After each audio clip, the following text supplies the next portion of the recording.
எல்லாத்தை விட முக்கியம், உங்க அத்தனை பேருக்கு தெரியும், கலைஞர் மகளிர் உரிமை தொகை திட்டம் 1,31,00,000 மகளிருக்கு மாசம் 1000 ரூபாய் உரிமை தொகை நம்முடைய முதலமைச்சர் கொடுத்துட்டு இருக்கிறார். அந்த உரிமை தொகையை நிப்பாட்டுறதுக்கு அதிமுகவும் பாஜகவும் முயற்சி பண்ணாங்க.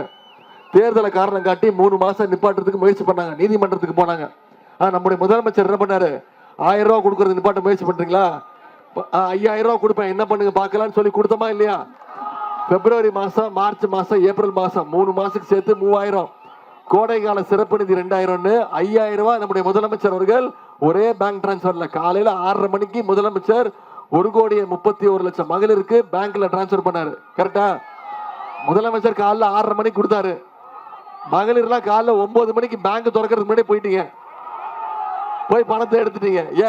ஏன்னா மோடி அரசு மேல அவ்வளவு பயம்.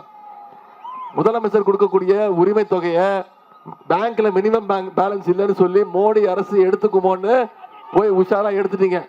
அதே மாதிரி நம்ம வாக்குறுதி கொடுத்துருக்கிறோம், இந்த மாதிரி தலைவர் வாக்குறுதி கொடுத்துருக்கிறார். என்ன வாக்குறுதி? மகளிர் உரிமை தொகை இப்ப ஜெயிச்சு வந்ததுக்கு அப்புறம் 1000 ரூபாய் இல்ல 2000 ரூபாய் உயர்த்தி கொடுப்போம்னு வாக்குறுதி கொடுத்துருக்கிறோம். முதலமைச்சர் காலை உணவு திட்டம் 5ஆம் வகுப்பு வரைக்கும் இல்ல 8ஆம் வகுப்பு வரைக்கும் உயர்த்தப்படும் சொல்லியிருக்கிறோம். கல்வி ஊக்கத்தொகை 1000 ரூபாய் இல்ல 1500 கொடுப்போம்னு சொல்லியிருக்கிறோம். ஓஏபி முதியோர் உதவித்தொகை 1200 இல்ல 2000 ரூபாய் கொடுப்போம்னு சொல்லியிருக்கிறாரு. அடுத்த 5 வருஷத்துல 35 லட்சம் கல்லூரி மாணவ மாணவிகளுக்கு இலவச லேப்டாப் கொடுப்போம்னு வாக்குறுதி கொடுத்திருக்கிறோம். அடுத்த 5 வருஷத்துல கலைஞர் கனவு இல்ல திட்டம் 10 லட்சம் வீடு கட்டப்பட்டு யாருக்கெல்லாம் வீடு இல்லையோ அவங்களுக்கெல்லாம் வீடு கட்டி தருவோம்னு வாக்குறுதி கொடுத்திருக்கிறோம். இது எல்லாத்தை விட முக்கியமான வாக்குறுதி உங்களுக்கே தெரியும். ஆட்சி அமைஞ்சொன்ன நம்முடைய முதலமைச்சர் அவர்கள் தலைவர் அனைத்து மகருடைய கைகள்லையும் 8000 ரூபாய்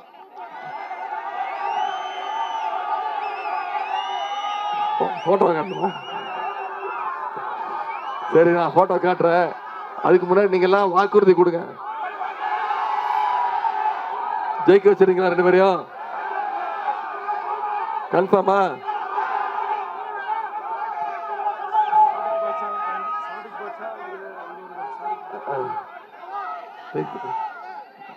போட்டோ தான் வேணுமா? சரி, நான் போட்டோ காட்டுறதுக்கு ஒண்ணே ஒன்று சொல்லிடுறேன்.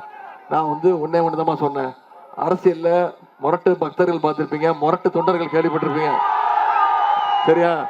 ஆனா ஒரு முரட்டு அடிமையை பார்த்திருக்கீங்களா? பார்த்திருக்கீங்களா? மோடியுடைய நம்பர் 1 முரட்டு அடிமை யாரு?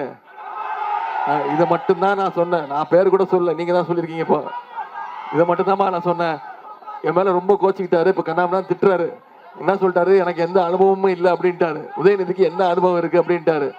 நான் சொன்னேன், ஆமா எனக்கு அனுபவம் கிடையாது தான், உங்களுக்கு இருக்கிற அனுபவம் எனக்கு கிடையாது அப்படின்னு. முக்கியமா இந்த அனுபவம் கிடையாது அப்படின்னு.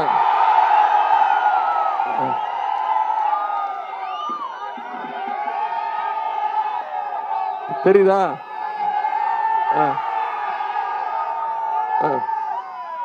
இப்ப போட்டு பாருங்க. இந்த போட்டோ நான் காட்டல, நீங்க கேட்டதுனால காட்டியிருக்கிறேன். எனக்கு இதை காட்டுறது உடன்பாடே கிடையாது. இப்போ உலக புகழ் பெற்ற போட்டோ ஆயிடுச்சு இந்த போட்டோ. அதுக்கு யார் காரணம்? நான் கிடையாது, நீங்க தான் காரணம். எல்லா பணியும் தூக்கி என் மேல போட்டா எப்படி? ஏன் அவரை நம்பர் 1 முரட்டு அடிமைன்னு சொல்றோம்? பிஜேபி என்ன சொன்னாலும் அதுக்கு ஆமா சாமி போட்டுக்கிட்டு அவங்க என்ன சொன்னாலும் கேட்கிறாரு. மோடி என்ன சொன்னாலும் கேட்கிறாரு. நாம இவ்வளவு திட்டங்கள் கொடுத்துருக்கோம்ல. சரி, இந்த பிரச்சாரத்தை நீங்களே பண்ணிடுங்க. நான் உங்களை கேட்டுக்கொள்வதெல்லாம் வர்ற சட்டமன்ற தேர்தலில் மிகப்பெரிய வெற்றியை தேடி தரணும். செய்வீங்களா? இன்னைக்கு தேதி 17, தேர்தல் நாள் என்னைக்கு? 23. இன்னும் நம்ம கையெல்லாம் 6 நாட்கள் இருக்கு. அந்த 6 நாட்களும் நீங்க ஒவ்வொருத்தரும் ஒவ்வொரு வாக்காளரை சந்திச்சு பிரச்சாரம் பண்ணுங்க. ஒவ்வொரு தெருவா போய் ஒவ்வொரு வீடா போய் ஏறி இறங்கி ஒவ்வொரு வாக்காளரை சந்திச்சு நம்மளோட திட்டங்களை பத்தி சொல்லுங்க. இந்த 5 வருஷம் நம்முடைய தலைவர் என்னென்ன பண்ணிருக்காருன்னு சொல்லுங்க. மீண்டும் ஆட்சிக்கு வந்தா என்ன பண்ணுவோங்கிறத சொல்லுங்க. எல்லாத்த விட முக்கியம், மீண்டும் சங்கி கூட்டத்தையும் அடிமை கூட்டத்தையும் தமிழ்நாட்டுக்குள்ள நுழைய விடக்கூடாதுங்கிறத அந்த பிரச்சாரத்தை நீங்க செய்வீங்களா?